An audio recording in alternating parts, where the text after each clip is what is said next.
Hello, good morning student. I am Abhinav Arya. Today I am going to teach you about science of class 7 of chapter 1, that name is nutrition in plants. In this chapter we have to learn first of all the first topic, that is nutrition. We know that about nutrition. In the previous class we studied about that. So now we know the definition of the nutrition, that is the process of taking food by the organism for the utilization of the body, that is known as nutrition. Nutrition means जो हम लोग food खाते हैं, तो food खाने का जो तरीका होता है, फूड हम लोग खाते किस लिए हैं, तो फूड खाने का सबसे बेटर जो है फूड खाने का हम लोग को एनर्जी देता है, और जो चीज़ हम लोग को एनर्जी देता है, हम लोग को वर्क करवाता है, हम लोग अपना वर्क करते हैं, वो सारे चीज़ जो है वो न्यूट्रिशन है. यानी the process of taking food for the utilisation of our body, that is known as nutrition. So we have to take nutrition by the two methods. First of all, that is autotrophic mode of nutrition,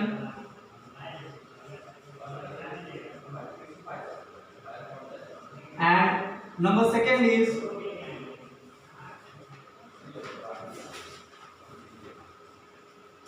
heterotrophic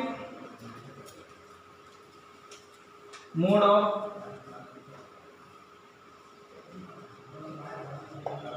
nutrition.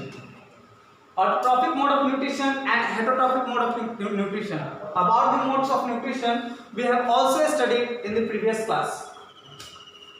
So what is autotrophic mode of nutrition? Autotrophic mode of nutrition is that those organisms which can make their own food by its own, that is autotrophs.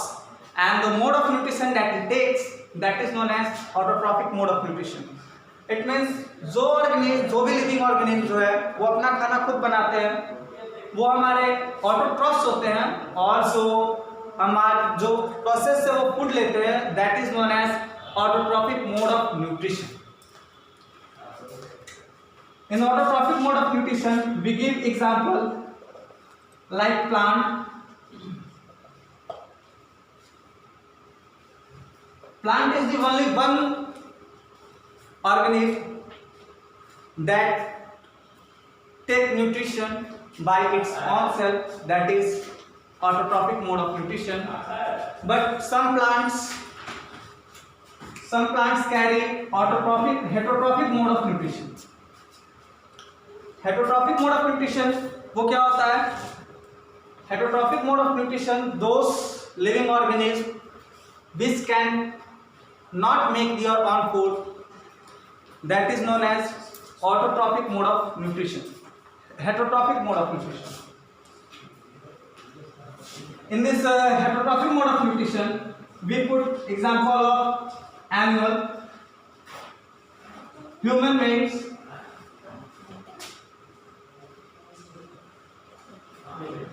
etc.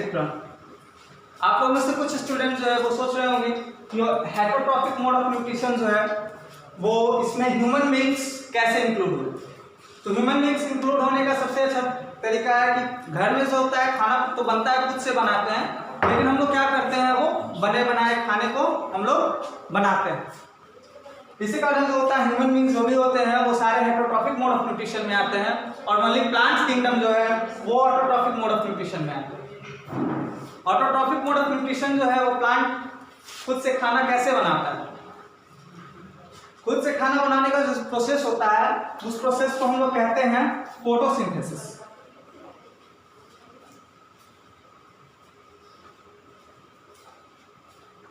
Plants जितने भी हैं जो भी अपना food बनाते हैं, जो भी अपना वो सारा जो है वो प्रोसेस ऑफ फोटोसिंथेसिस के प्रोसेस से जो है वो खाना बनाते हैं. फोटोसिंथेसिस आखिर होता क्या है, हम लोग इस टॉपिक पे चर्चा करते हैं कि फोटोसिंथेसिस होता क्या है. फोटोसिंथेसिस मतलब होता है photo plus synthesis. Photo means sunlight and synthesis means process of work. It means जो वर्क सनलाइट के अवेलेबल, सनलाइट के प्रेजेंट में होता है, दैट इज फोटोसिंथेसिस। अगर फोटोसिंथेसिस का हम लोग डेफिनेशन का बात करते हैं तो डेफिनेशन होता है the process of making food by the green plants by the use of carbon dioxide, water, chlorophyll, sunlight, that is known as photosynthesis. Photosynthesis जितने भी होते हैं सारे ग्रीन प्लांट्स करते हैं, ह्यूमन बीइंग्स या फिर only autotrophic mode of nutrition जो है वो फोटोसिंथेसिस करेंगे, और बाकी जितने भी है वो फोटोसिंथेसिस नहीं करते। फोटोसिंथेसिस को हम लोग एक इक्वेशन में भी लिख सकते हैं। फोटोसिंथेसिस का एक इक्वेशन होता है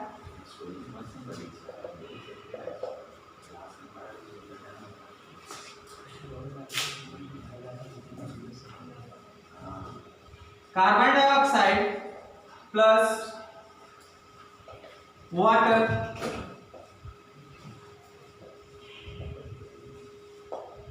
सनलाइट बाय क्लोरोफिल। इतने प्रोसेस के बाद जो है हम लोग को प्रोडक्ट देता है। प्रोडक्ट में हमारा आता है oxygen plus glucose. In the place of glucose अलग अलग बुक में अलग अलग टाइप लिखे होते हैं। जैसे यहाँ पे ग्लूकोज लिखा हुआ है, कहीं पे आपको ग्लूकोज की जगह समथिंग इसी ग्लूकोज का अलग अलग टाइप लिखा होता है। जैसे हम लोग लिख सकते हैं स्टार्च, ग्लूकोज की जगह स्टार्च भी कहीं कहीं बुक पे लिखा होता है।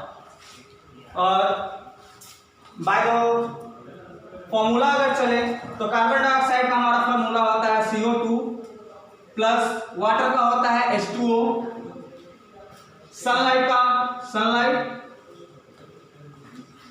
और क्लोरोफिल,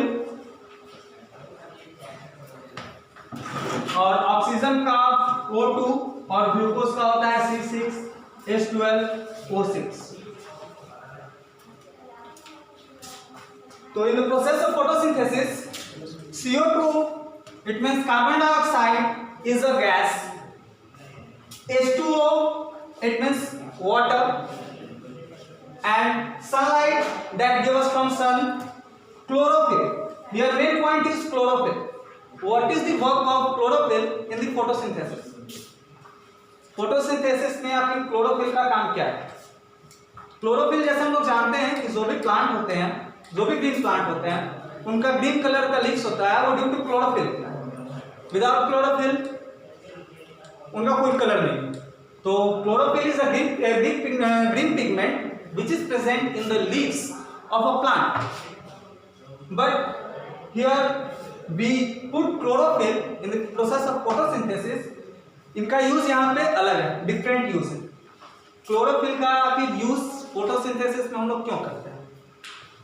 तो कहने का मतलब ये है कि सनलाइट, हम लोग जैसे घर में है, घर में एलपीजी आता है, हमारे घर में एलपीजी आता है, तो एलपीजी हम लोग को गैस प्रोवाइड करता है।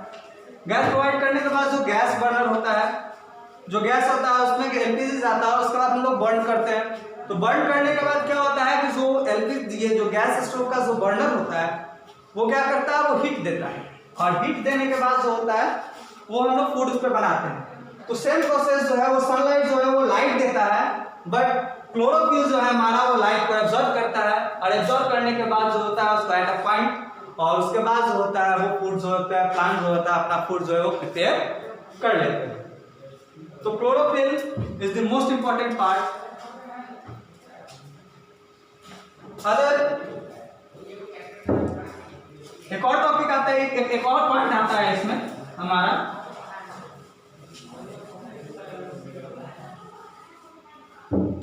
That is stomata. स्टोमाटा का जैसे बारे में लोग जानते हैं, स्टोमाटा के बारे में the teeny pores which is present in leaves, that is known as stomata. Stomata means teeny pores present in leaves.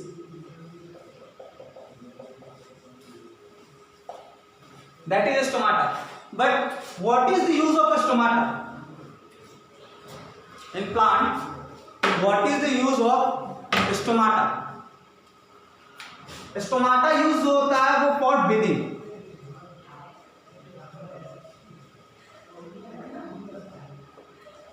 For breathing कहने का मतलब है exchange of gases. Exchange of gases यानी CO2 इनटेक करना और O2 आउट। हम लोग जानते हैं कि प्लांट जो होता है in day time most of the plants take carbon dioxide and release oxygen in the form of food और something कुछ भी ले सकते हैं आप लोग in the form of। और exchange of gases at night, रात के समय exchange of gases जो होता है प्लांट्स जो होते हैं वो चेंज कर देते हैं, ऑक्सीजन इंटेक करने लगते हैं और कार्बन डाइऑक्साइड जो होता है वो बाहर निकालने लगते हैं। तो ये सारा जो प्रोसेस जो है हमारा जो है वो स्टोमाटा करता है। स्टोमाटा के विदाउट, क्योंकि लीफ में छोटे छोटे जो होते हैं वो टीनी पोर्स प्रेजेंट होते हैं और वो टीनी पोर्स जो होते हैं हम लोग को नेक्ड आई से नहीं दिख सकते, उसको देखने के लिए हम लोग को माइक्रोस्कोप की जरूरत पड़ती है और उसकी वही जो है हमारे ब्रीदिंग के लिए, प्लांट ब्रीदिंग के लिए बहुत ही जरूरी है। हम लोग देखते हैं कि आपकी फोटोसिंथेसिस करने के लिए आपकी कंडीशन क्या क्या नेसेसरी है। फोटोसिंथेसिस हम लोग को फूड बनाने के लिए क्या क्या चाहिए होता है, तो सारे मटेरियल जो हम लोग को फूड बनाते हैं वो मटेरियल मिलना चाहिए और तो जाकर हम लोग फूड बनाते हैं। तो प्लांट लोगों को क्या कंडीशन होना चाहिए जो कि वो फोटोसिंथेसिस करे। Condition necessary for photosynthesis,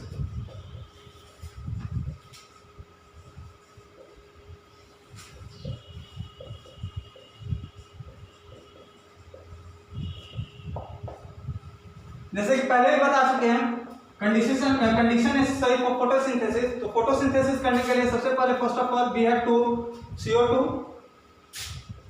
H2O, sunlight and chlorophyll. इतना का प्रेजेंस होगा। CO2 मतलब कार्बन डाइऑक्साइड,